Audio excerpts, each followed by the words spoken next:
North Indian content creator வெஸ் நம்ம ஊர் content creators. So என்னன்னா நம்ம தமிழ் கண்டென்ட் கிரியேட்டர்ஸ். ஸோ ரீசெண்டாக உங்களுக்கே தெரிஞ்சிருக்கும், நான் ஹெச்பிசியில் நடக்கிற ப்ராக்டிக்ஸ் வீடியோ கிளிப்லாம் ஷேர் பண்ணியிருந்தேன். நிறைய பேர் பார்த்துருப்பீங்க. ஸோ இதுதான் ஹெச்பிசி. ஸோ சிஎஸ்கேவோட கிரவுண்ட் எங்களோட பால்கனி வியூவில் வந்து பார்க்கலான்னு வச்சுக்கோங்களேன். இந்த வீடியோ நிறைய பேர் ஷேர் பண்ணி தான் பார்த்துருப்பீங்க. இதில் நார்த் இந்தியன் கண்டென்ட் கிரியேட்டர்லாம் என்ன பண்ணாங்க அப்படின்னா, எனக்கு வந்து மெசேஜ் பண்ணியிருந்தாங்க, இதுமாரி உங்கள் வீடியோ நான் யூஸ் பண்ணிக்கிறேன், நான் வந்து கிரெடிட்ஸ் கொடுத்துட்றேன் அப்படின்னு சொல்லிட்டு கிட்டத்தட்ட ஒரு 90% ஆஃப் கண்டென்ட் கிரியேட்டர்ஸ் வந்து என்னோட வீடியோ அவங்க யூஸ் பண்ணியிருந்தாங்க. அதில் வந்து எனக்கு கிரெடிட்ஸுமே கொடுத்துருப்பாங்க. சில பேர் கிரெடிட்ஸ் கொடுக்கல, எனக்கு அதை பற்றி பிரச்சனை இல்லை. ஏன்னா இந்த வீடியோ எடுக்கிறேன், அது கரெக்டாக எனக்குமே தெரியல. கிரெடிட் கொடுக்கலனாலும் பிரச்சனை இல்லை, ஓகே யூஸ் பண்ணிக்கிட்டோம், நோ ப்ராப்ளம். இது என்னன்னா, நம்ம தமிழ் கண்டென்ட் கிரியேட்டர் ஒருத்தர் இருக்காரு, ஐஎம் கோக்ஸ்ன்னு நினைக்கிறேன். அவருக்கு வந்து பார்த்தீங்கன்னா ஒரு லட்சக்கணக்கில் ஃபாலோவர்ஸ் இருக்காங்க. அவர் என்னோட வீடியோ யூஸ் பண்ணியிருக்கிறார்.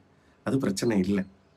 நான் யூஸ் பண்ண கேப்ஷனு, நான் என்ன பேசியிருக்கணும் அதே தான் அவரும் பேசியிருக்காரு. அதுவும் பிரச்சனை இல்லை, அவர் யூஸ் பண்ணிக்கிட்டோம். ஏன்னா பப்ளிக்காக ஷேர் பண்ணுறோம், யாரும் யூஸ் பண்ணிக்கலாம். என்னன்னா, அவர் வந்து என்னோட அக்கௌண்ட்டை பிளாக் பண்ணியிருக்கிறார். சரி ஓகே, நான் என்னோட வீடியோ தானே, நான் பார்க்கக்கூடாதுன்னு நினச்சி பிளாக் பண்ணியிருக்கிறாரு. ஓகே, நான் அது பெருசாக எடுத்துக்கல. அப்புறமா நான் வந்து ஒரு கிரிக்கெட் டீமில் இருக்கிறேன் இல்லையா, அமிகோஸ் கிரிக்கெட் கிளப்பில் இருக்கேன்.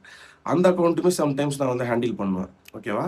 சரி, அதை ஒரு லாகின் பண்ணி பார்க்கும்போது அதில் பார்த்தாலும் அந்த அக்கௌண்ட்டையும் பிளாக் பண்ணி வச்சிருக்கிறாரு.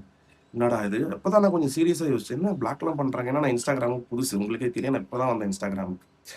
ஸோ நெக்ஸ்ட் வந்து இந்த ப்ரைவேட் அக்கௌண்ட் நான் ஒன்று வச்சிருக்கேன். அதில் போய் ஓப்பன் பண்ணாலும் அதையும் ஒரு பிளாக் பண்ணி வச்சிருக்கேன். அப்புறமா சரி, நான் ஒரு மியூசிக்கல் பேஜ் ஒன்று கிரியேட் பண்ணியிருக்கேன். ஒரு 1 மந்த் தான் இருக்கும். ஓகேவா?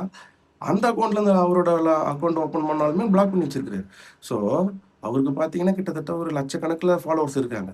அவர் பார்த்தீங்கன்னா ஆர்என்டி பண்ணி, ஸோ இவங்க கண்ணில் அது பற்றவே கூடாது அப்படின்ட்டு, நான் என்னென்ன அக்கௌண்ட்லாம் யூஸ் பண்ணுறேனோ எல்லா அக்கௌண்ட்டையும் பிளாக் பண்ணி வச்சிருக்காரு. ஏன் ப்ரோ, நீங்கள் வீடியோ எடுத்து யூஸ் பண்ணிக்கோங்க, நான் எதுவுமே கேட்க மாட்டேன்.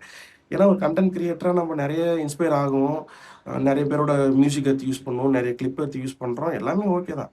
ஓகே, ஏன்னா பப்ளிக்காக ஷேர் பண்ணுறாங்க, நாமளும் ஷேர் பண்ணிட்டு யூஸ் பண்ணிக்கிட்டோம். நான் எதுவுமே சொல்லி ஏன் பிளாக்லாம் பண்ணுறீங்க? ஸோ அப்படின்னா உங்கள் அக்கௌண்ட்லேருந்து ஒன்று கூட இவனுக்கு போயிடக்கூடாது. ஃபார் எக்ஸாம்பிள், நீங்கள் ஒரு கிரெடிட்ஸ் கொடுக்குறீங்க, அதை பார்த்து எனக்குன்னா ஒரு ஃபாலோவர்ஸ் வருவாங்களா, இல்லை 2 ஃபாலோவர்ஸ் வருவாங்களா? ஸோ இவங்களுக்கு அது நடந்துடவே கூடாது, நல்லதே நடந்துடக்கூடாது அப்படின்னு நீங்கள் பண்ண மாதிரி இருக்குது. இப்போ நார்த் இந்தியன்ஸ் வந்து பார்த்தீங்கன்னா அவங்க பேஜில் உங்களுக்கு மோர் அப்டேட் வேணும்னா பார்த்தி விலாக்ஸை ஃபாலோ பண்ணுங்கன்னு கமெண்ட்லாம் பண்ணுறாங்க. நம்ம ஊர் ஆளுங்க பார்த்தீங்கன்னா உட்காந்து பிளாக் பண்ணிக்கிட்டு இருக்கோம். ஸோ இதுதான் அந்த வித்தியாசம். அவங்க எவ்வளோ ப்ரொஃபஷ்னலாக ஹேண்டில் பண்ணுறாங்க பாருங்க, நம்ம எவ்வளோ ப்ரொஃபஷ்னலாக இருக்கோம் பாருங்களேன். இதுதான் நான் சொல்லணும்னு நினச்சேன். கொஞ்சம் பார்த்து பண்ணுங்க ப்ரோ. What bro?